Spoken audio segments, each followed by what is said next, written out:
All right, let's dive straight in. Today, we're plunging into the world of the Ndrangheta. And believe me, this is a mafia story with a truly global reach. Yeah, potentially even bigger, some argue, than the Cosa Nostra in Sicily. Exactly. And consider this, back in, 2013, their estimated revenue was a staggering 53 billion. Wow, that's huge. And here's a mind-blowing detail.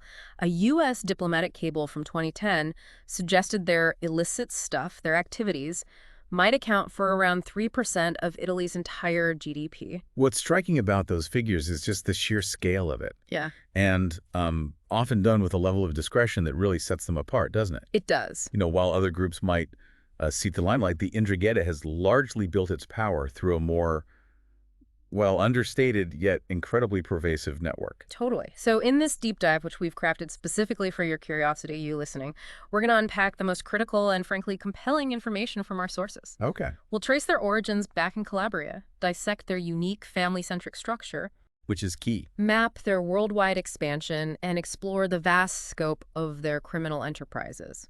We'll also touch on their influence and, the ongoing battle to bring them to justice. Right. And stick around, because there are some truly surprising aspects, like the Greek roots of their name Interesting. and their surprising foothold in, well, unexpected corners of the globe. It immediately raises a key question, doesn't it? Yeah. How does a criminal group born in a, let's face it, relatively less affluent region of Italy achieve such immense global power? Exactly. That's a central thread we'll be following. Good.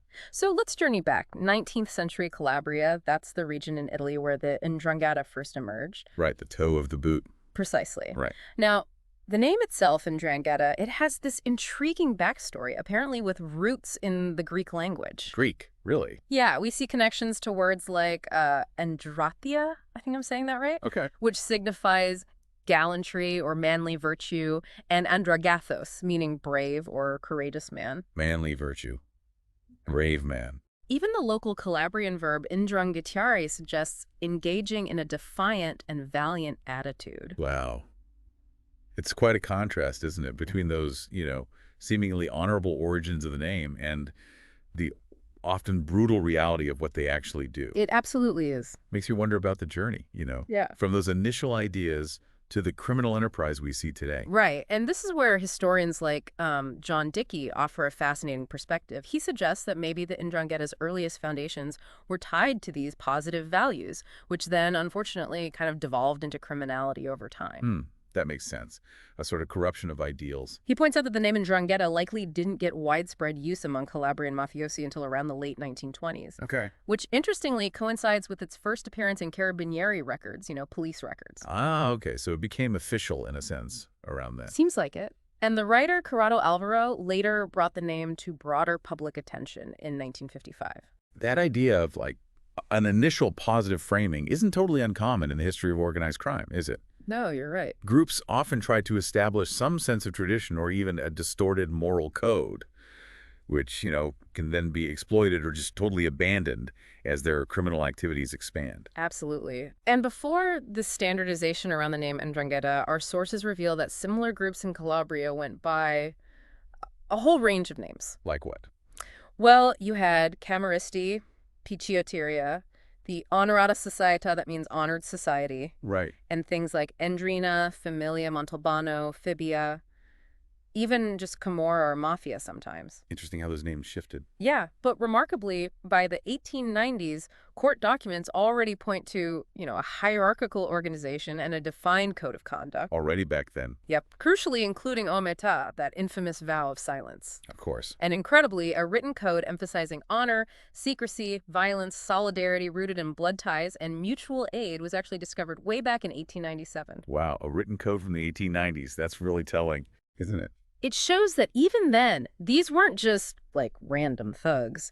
They were operating with a clear structure and a set of principles, however twisted those principles might seem. Definitely. And that early emphasis on blood ties, well, it really foreshadows the unique path the Ndrangheta would take, doesn't it? It really does. And that unique path becomes clearer when we look at their structure and how you become a member. Okay. So unlike maybe more centralized mafia organizations you might think of, the Ndrangheta operates with a decentralized horizontal structure. Horizontal, right. Not top-down like Cosa Nostra traditionally. Exactly. Think of it as roughly 100 largely independent operating units called Ndrine, that's the plural. Singular is Ndrina. Okay, Ndrangheta. These Ndrine then form a kind of loose confederation known as Kosh, or families. What's particularly interesting there is how this balance of like independence and shared identity helps them be so resilient. How so? Well, each Casca acts as its own power center, right? Controlling a specific territory, usually a town or village. We understand that around 86 of these operate just within the province of Reggio Calabria alone. 86! Yeah, with key strongholds in places like Plati, Locri, San Luca, Africo, Altamonte, and Reggio Calabria itself. And San Luca. Hmm, That name keeps coming up. It stands out as exceptionally important. definitely. It's described as a major stronghold, and the sanctuary of Pulci located there has historically served as this vital meeting point for Ndrangheta affiliates from literally across the globe. It's almost like a central, maybe less formal, coordinating hub. Yeah, that feels right. That idea of a central gathering place, even within a decentralized network, it really highlights the need for some level of cohesion, doesn't it? For sure. For resolving internal fights and Yeah. for maintaining an overarching sense of belonging. The fact that even leaders from as far away as Canada and Australia would reportedly meet there, well, it underscores both their global reach and their perceived unity. Now, drilling down to the local level, the fundamental unit is the locale. The locale, okay. This entity holds sway over a town or maybe a specific urban area. And a single locale can even encompass smaller branches called insundrin in different neighborhoods or adjacent areas. Right. And this extends even beyond Calabria into places like northern Italy, Australia, Canada. So they replicate the structure abroad. Seems like it. And below that, you might even find more autonomous subunits known as Soto and Drine. This kind of tiered structure with different levels of authority and independence, it allows for both strong local control and the ability to expand and adapt to new territory. Without a rigid central command. Exactly. Without a rigid command structure that could become, a single point of failure if law enforcement took it out. It's a fascinating model in terms of organizational resilience. And the fundamental element binding so much of this together is that incredibly strong emphasis on family, blood relations. Yes. Our sources indicate that just being born into a mafia family often automatically means you're part of the Ndrangheta. It's that deeply ingrained. Born into Yeah. it. Wow. And then marriages are used strategically to further cement these internal connections and broaden the network. This intense familial focus is arguably the Ndrangheta's most defining characteristic. Do you think so? I do. And it's a major factor in its remarkable resilience.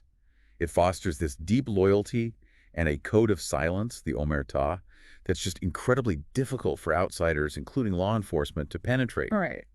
It creates a level of trust and obligation that goes way beyond typical criminal affiliations. Within an Ndrina itself, there's also a clear hierarchy. Okay, so there is a hierarchy within the family. Oh, yeah.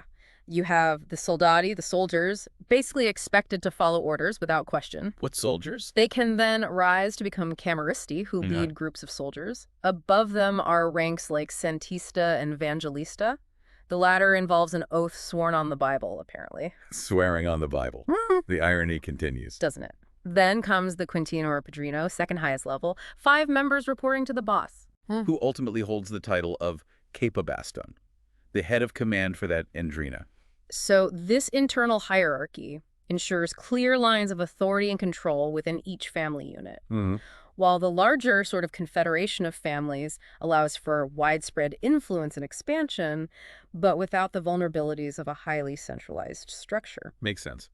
Now, while historically individual family power was paramount, there was a recognized need for some overarching coordination. To stop them fighting each other, presumably. Presumably. And in 1991, a superordinate body called La Provincia, or the Commission, was established. Its main job is to help mediate and resolve conflicts that might pop up between different families. Okay, La Provincia. It's comprised of 3 mandamentes, covering the Ionic, Tyrrhenian, and Central Calabria regions. Tenimandamento is like a regional grouping. Essentially, yeah, a geographical grouping of local Kosh. So the creation of La Provincia suggests a kind of formalization of earlier, maybe more informal ways of sorting out disputes and aligning strategy. Yeah, that sounds right. It indicates a level of organizational maturity, maybe. Yeah. A recognition of the need for a higher body to prevent internal warfare and keep things stable overall. Exactly. And even before 1991, the bosses of the locale would regularly get together, particularly at this annual meeting called the Crimen, The Crimen. Okay. near the sanctuary of Our Lady of Pulsi in San Luca, again San Luca. Always San Luca. These gatherings were forums for discussing broader strategy, settling disputes, although the capo crimen, the temporary boss elected at each meeting, had relatively limited permanent authority. So more like a chairman for the meeting. Kind of. And San Luca's historical significance meant that new groups reportedly even needed to seek authorization from there and contribute a portion of their illicit gains back. Right. This historical practice really cements San Luca's central, almost symbolic role within the Ndrangheta's decentralized framework. Symbolic is a good word. It acted as a kind of ancestral home and a place for maintaining traditions and that sense of shared identity. And then you have this really secretive layer within the Ndrangheta known as La Santa. La Santa, the saint or the holy. Something like that. Membership is highly restricted, its existence known only to those inside. And interestingly, La Santa allowed bosses to cultivate connections with state officials. Really? High-level connection. Apparently. Even through Freemasonry, which was actually a break from the Ndrangheta's traditional code about secrecy regarding outside organizations. Wow. La Santa represents a pretty significant evolution in their strategy then. Seems like it. It shows a willingness to adapt and seek influence beyond the purely criminal underworld. That connection to Freemasonry suggests an ambition to, well, penetrate and leverage legitimate power structures. Even if it meant bending their own rules. Exactly. Even if it meant bending some of their own long-standing rules. However, it's important to note that our sources also offer a more nuanced view. Okay. Some criminologists argue against seeing the Ndrangheta as this single monolithic entity with one unified strategic plan. Right, not like a corporation with a CEO. Exactly. They propose that maybe Ndrangheta is more accurately understood as a kind of brand name. A brand. Yeah, a brand that facilitates business and risk sharing among largely autonomous, family-based territorial units. That's a crucial point. If it operates more like a network of independent clans under a common banner, well, that makes it even harder for law enforcement to identify and target a central leadership or a single strategic goal. Definitely. It really highlights the importance of understanding the nuances of their decentralized structure. Okay, let's shift gears slightly and trace their remarkable global expansion. Okay. This really picked up steam in the mid-20th century, driven by waves of Calabrian emigration, People leaving Calabria for better opportunities. primarily heading to Europe, Australia, and the Americas. And as we've discussed, that strong family structure was absolutely instrumental in this expansion. How so? Well, as families emigrated, they often just established energy in their new homelands, right? Maintaining those vital blood ties and that shared sense of Calabrian and Ndrangheta identity across huge distances. So the family unit travels and replicates. Pretty much. Our sources indicate established coordination structures with significant control, not just in Calabria, but also northern Italy, Lazio, and then Australia and Canada. Those are the big overseas hubs. But their reach extends far beyond these core areas. They had a presence, to varying degrees, in numerous other countries. Yeah, Canada and Australia really stand out as particularly significant locations outside Italy. Ndrangheta activity there dates back to the early 20th century. That far back. Oh, yeah. In Canada, especially Ontario, you have groups like the Soderno Group, and later this powerful presence in Toronto. They've been well documented, involved in all sorts of crime, Right. and facing serious allegations of political infiltration, too. And in Australia, they're often called the Honored Society. The Honored Society, yes. Strong presence along the East Coast, similar story to Canada, implicated in various crimes, accusations of infiltrating political circles. And beyond these major hubs, their footprint extends to just an incredible number of other nations. Like where? Well, the list includes Germany, Belgium, the Netherlands, France, other parts of Europe, West Africa, even Asia. Wow. Argentina, Brazil, Colombia, Malta, Mexico, Slovakia, Switzerland, the UK, Uruguay, and the US, It just underscores the truly global scale of their operations. And alarmingly, there are reports of them cooperating with other major criminal organizations, Alliances, yeah. like the Albanian Mafia, Primeiro Comando de Capital, PCC, in Brazil, The PCC, right. Major players in Brazil. and potentially even Mexican cartels and Hezbollah. Good grief. Oh. These kinds of cross-border alliances significantly amplify their power and reach, obviously. Well, obviously. These collaborations show how adaptable they are. Their strategic approach to forming partnerships that help their diverse criminal businesses, especially in lucrative areas like drugs and weapons. There's even a really concerning suggestion in our How's sources that? that the Canadian Ndrangheta, specifically a Toronto-based board, may have accumulated so much authority that it potentially even exerts influence over clans back in Cerno Calabria. Whoa. Seriously, the Canadian branch calling shots back in Italy. Potentially. That would represent a significant reversal of the traditional power dynamics, wouldn't it? Indeed, that would signify a massive shift.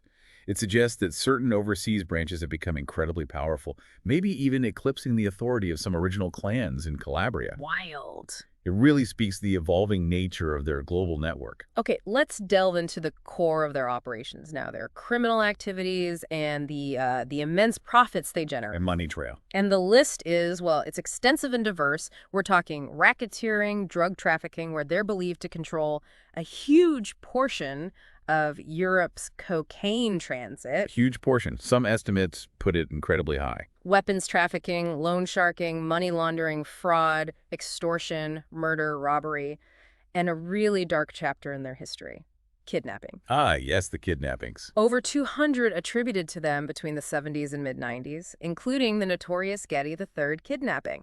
That one was huge news. The sheer breadth of these activities just highlights their ability to exploit pretty much any illegal opportunity for profit. Seems like it. And their dominance in drug trafficking, as you said, that's a key element of their financial power and their global reach. And they also engage in stimming contracts, usury, and a particularly insidious activity, infiltrating legitimate businesses. Right, blending in. This includes sectors like construction, restaurants, supermarkets, real estate, financial ventures, even the olive oil industry, believe it or not. Olive oil, okay. This blurring of lines between the legal and illegal economies is really a hallmark of their sophisticated operations. And this infiltration of legitimate businesses, it serves multiple purposes, doesn't it? Like what? Well, obviously, it's crucial for laundering illicit profits. But it also lets them gain further influence within society and exert control over important economic sectors. Making them even harder to root out. Exactly. Even harder to dislodge. Their estimated annual revenue, we mentioned the 53 billion figure earlier, it reaches into the tens of billions of euros consistently, making up that significant chunk of Italy's GDP we talked about. Yeah. And it's widely believed that drug trafficking is by far their most lucrative activity. When you look at those financial figures, it's clear the Ndrangheta functions like a massive, illegal, multinational corporation. That's a good way to put it. The sheer scale of their financial power gives them enormous influence and the potential to corrupt and manipulate institutions all over the world. We even have concrete examples of this deep infiltration. Our sources point to fraudulent olive oil exports to the U.S. There's the olive oil again? Their involvement in waste disposal operations, and these persistent allegations of controlling significant portions of Calabria's economy and even its governance. These examples offer tangible proof of how their influence extends far beyond, traditional gangster stuff. They are deeply embedded in the economic and social fabric of certain regions and industries, which makes them such a complex challenge for law enforcement. So, given this immense power and reach, how has law enforcement responded? Well, it actually wasn't until 2010 that the Ndrangheta was formally, legally designated as a Mafia-type organization under Italian law. 2010. That seems quite late, considering their history. Doesn't it? But that legal designation was a critical step. Yeah, I bet. It must have given law enforcement broader tools and authorities to investigate and prosecute members and dismantle their organizations. You'd think so. However, prosecutions face these incredibly difficult challenges. Like the family ties. Exactly.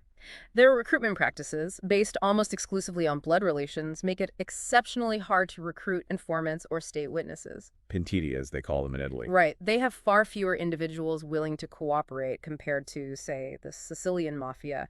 And there's this pervasive reluctance to collaborate with law enforcement in Calabria, partly due to a climate of fear, but also, unfortunately, instances of corruption. That's a toxic mix. Yeah. The situation is so challenging that judges and prosecutors often prefer to seek postings outside of Calabria. Wow.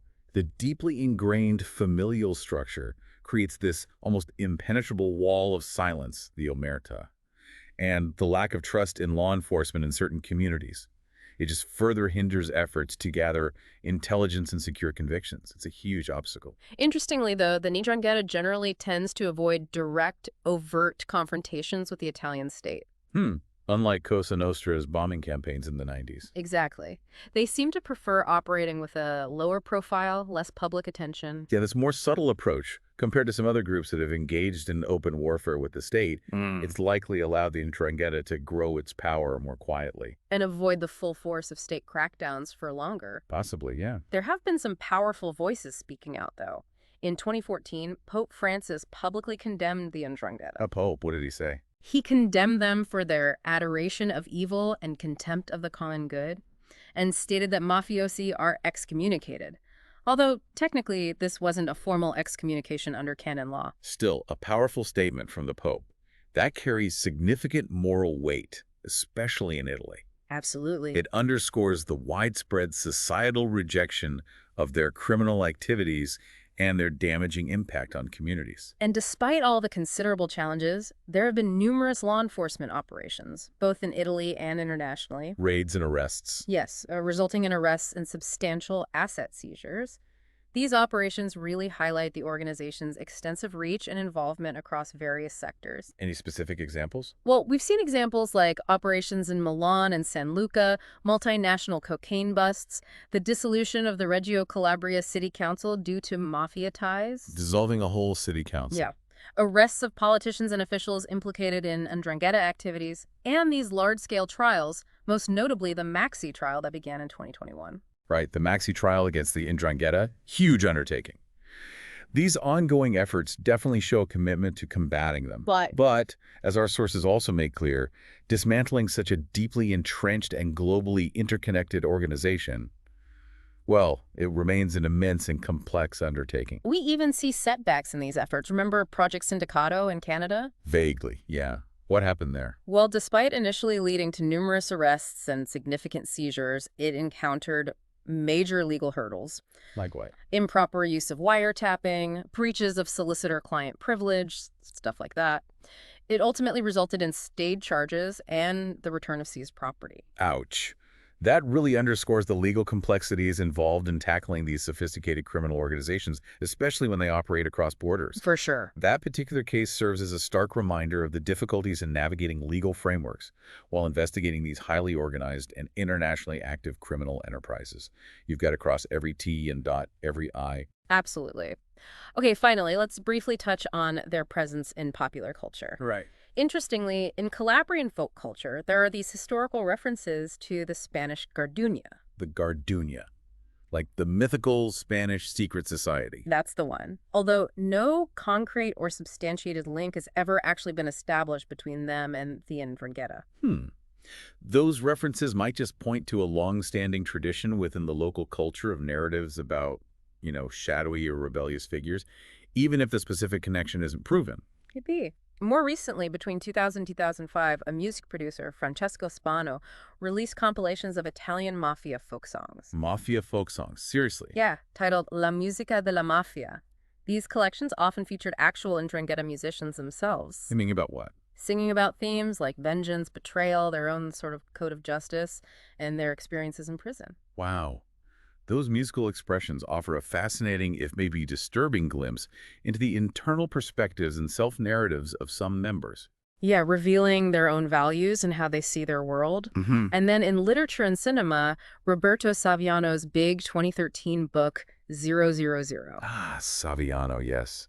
Powerful writer. And its subsequent TV adaptation really explores Ndrangheta activities powerfully. Plus, the 2023 Italian-language TV series The Good Mothers, based on Alex Perry's book, offers another recent depiction. Right. These popular culture representations, while often fictionalized or dramatized, they do play a significant role in shaping public awareness and understanding, Right. sometimes misunderstanding, Good point. of the Ndrangheta and its far-reaching impact. Okay, so to bring our deep dive to a close here, the Ndrangheta stands as this deeply entrenched, family-based criminal organization.